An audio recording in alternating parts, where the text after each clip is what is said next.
पुण्यात्माओं, आध्यात्मिक ज्ञानहीनता के कारण हम अपने मानव शरीर को, इस मानव जीवन को संसारिक कार्यों में ही नष्ट कर जाते हैं, जबकि इस मानव शरीर का एक विशेष कार्य परमात्मा ने बताया आकर के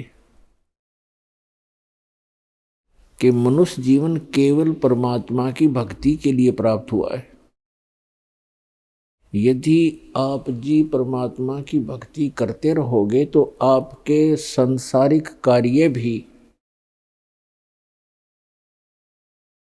उस गॉड पावर से, परमात्मा की शक्ति से आसानी से होते रहेंगे और आप अपने सारा जीवन में नहीं कर सकते, परमात्मा चंद ही वर्षों में कर देता है। चाहे पृथ्वी का राजा हो, कितना धनी व्यक्ति हो, जब वो अपने प्रयत्न से थक लेता है और जहाँ भी कोशिश करता है उसको उल्टा ही पड़ता है, तब वो भी परमात्मा से ही अर्ज करता है।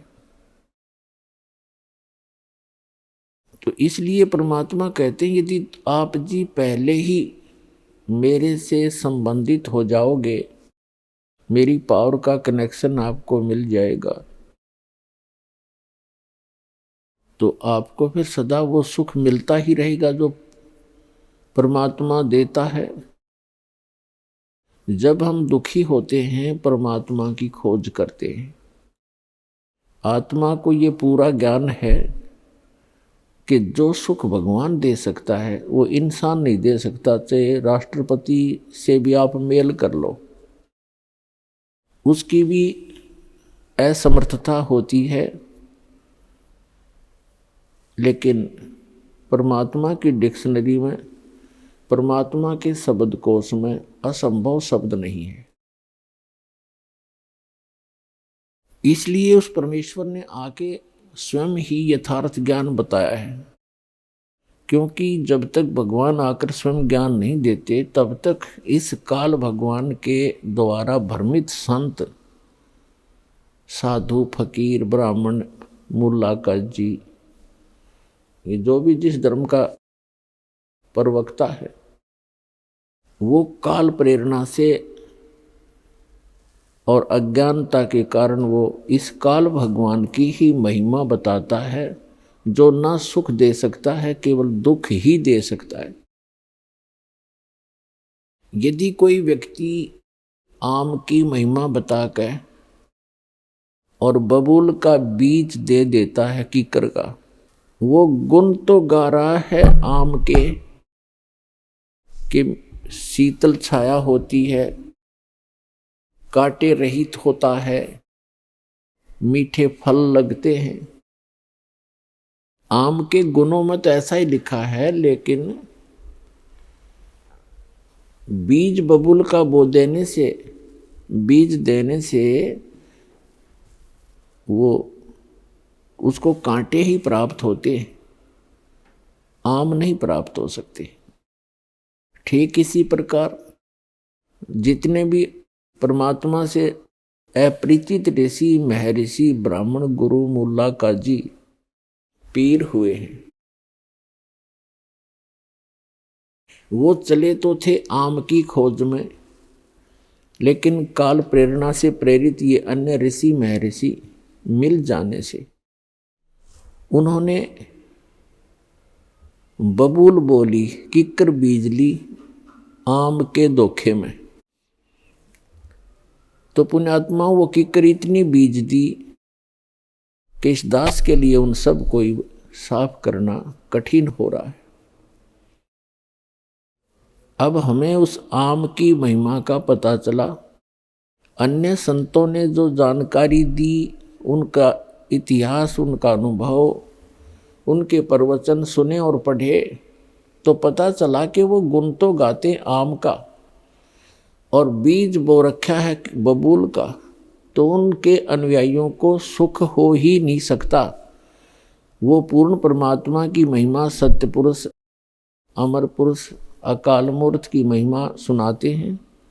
लेकिन मंत्र सारे जो मंत्र हैं, नाम है, वो बीज है, वो बबूल का दे रखा, वो काल की साधनाएं कर रहे हैं। तो बबूल बो के आम की इच्छा रखना भी मूर्खता है। आम का बीज बो के और फिर उससे हम आस्था बनाएं कि इसके आम लगेंगे, तो लगेंगे ही लगेंगे। तो यथार्थ भक्ति जो है, सत्य भक्ति, सत्य ज्ञान, वो तो है आम का पेड़। और गलत ज्ञान, गलत साधना, गलत मंत्र, वो है बबूल का बीज। तो दास ने विश्व के सभी ग्रंथों को जाना, समझा और विश्व के सभी वर्तमान के धर्मगुरु प्रवक्ताओं के इतिहास पढ़े, उनका अनुभव देखा। उन्होंने सारा का सारा ज्ञान सदग्रंथों के विपरीत सुना रखे, और जिसका भयंकर परिणाम उनके अनुयायियों को भोगना पड़ रहा है। कोई सुखी नहीं। परमात्मा के लिए निकले थे, जहाँ से चले थे वहीं खड़े हैं। उल्टे दुख और शुरू हो गए उनको। तो पुण्यात्माओं, जब आपको यथार्थ ज्ञान होगा तब आपको पता चलेगा कि सचमुच अभी तक तो हम अपना व्यर्थ जीवन कर रहे थे। तो परमात्मा आकर हमें ज्ञान सुनाते हैं कि इस मनुष्य जीवन का जो मूल उद्देश्य है परमात्मा प्राप्ति, अच्छे काम करना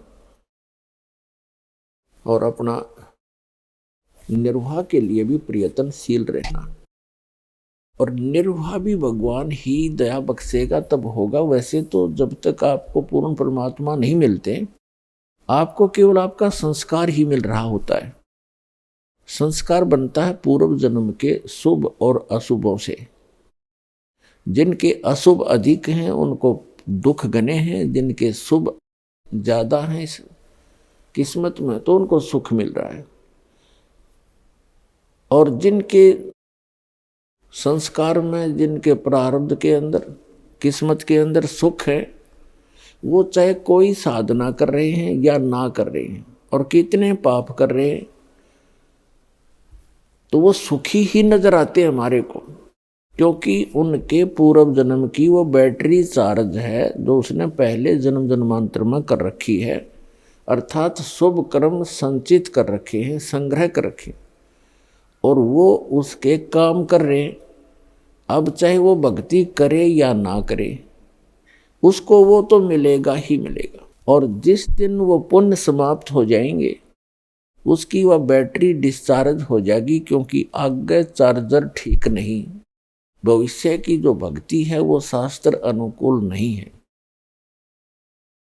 जिस कारण से फिर वो उस व्यक्ति पर आपदाएं आएंगी, आपत्ति पर आपत्ति पड़ेंगी, फिर बहुत देर हो चुकी होगी। और जिनके भाग्य में दुख हैं, अधिक हैं, तो वो कितनी कोई सी साधना कर रहा है तो उसको दुख ही प्राप्त हो रहे हैं। और उन दुखों के निवारण के लिए वो परमात्मा की खोज में निकलता है। वो जहाँ भी जाता, ये काल के एजेंट बैठे हैं, वो बेचारा हार थक के और अपना जो हानि है उसको प्राप्त ही कर लेता है और रो रो के अपना समय व्यतीत करता है। तो पुण्यात्माओं, पूरे विश्व में एक ही भगवान है, सबका मालिक वही है, पापों का नाशक वही है, सुखदायी परमात्मा वही है, मोक्षदायक वही है। उसकी भक्ति हमारे तक पहुंची नहीं, और जब वो भक्ति उसकी मिलेगी तो दुख नहीं रहेंगे, वो सुख का सागर है। तो वो भक्ति इस दास के पास है, परमात्मा ने मेहर करी है इस दास के ऊपर।